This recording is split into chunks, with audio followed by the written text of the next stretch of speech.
l'AMNA est la Maison nationale des artistes, l'une des composantes des entités de la Fondation nationale des arts graphiques et plastiques, que j'ai la chance de diriger depuis quelques mois, tout récemment, et qui est l'une des entités même majeures, puisque c'est la maison de retraite dédiée aux artistes, qui a été créée en 1945, et qui est une maison de repos, de retraite, dédiée aux artistes plasticiens, aux écrivains, aux réalisateurs, à l'ensemble des créateurs. Donc des personnalités très entières, très singulières, qui ont chacune une histoire absolument incroyable à raconter.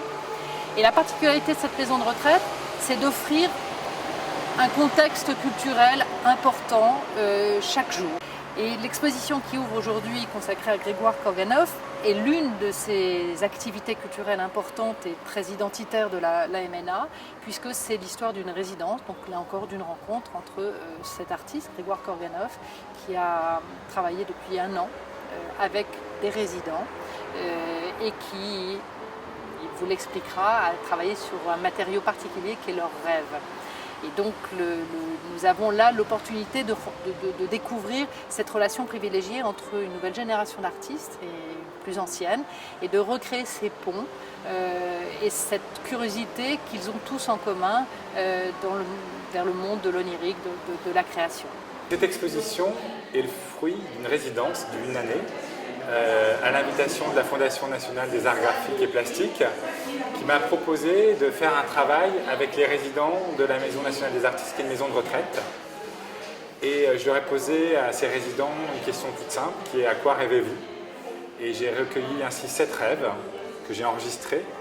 Et ensuite, j'ai confié ces rêves à des danseurs contemporains qui les ont incarnés dans le parc, qui est un parc centenaire, un magnifique parc de plusieurs hectares qui jouxte la maison de retraite. Et donc ils ont interprété ces rêves dans ce parc.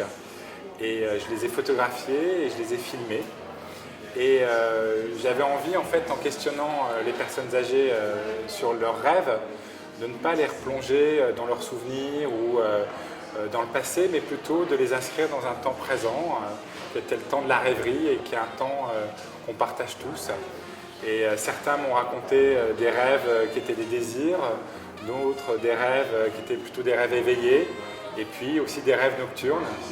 Et grâce à ces rêves et à l'interprétation des danseurs, je pense que j'ai eu accès à une intimité qu'on a rarement finalement, avec des personnes qu'on oublie trop souvent, à mon avis, dans ces maisons qui sont un peu vécues aussi par l'extérieur comme des endroits tristes, un peu inquiétants. Et j'avais envie avec la danse, avec la photo, avec le son, de proposer une vision très vivante de ces personnes. Voilà. Et ça a été des belles rencontres.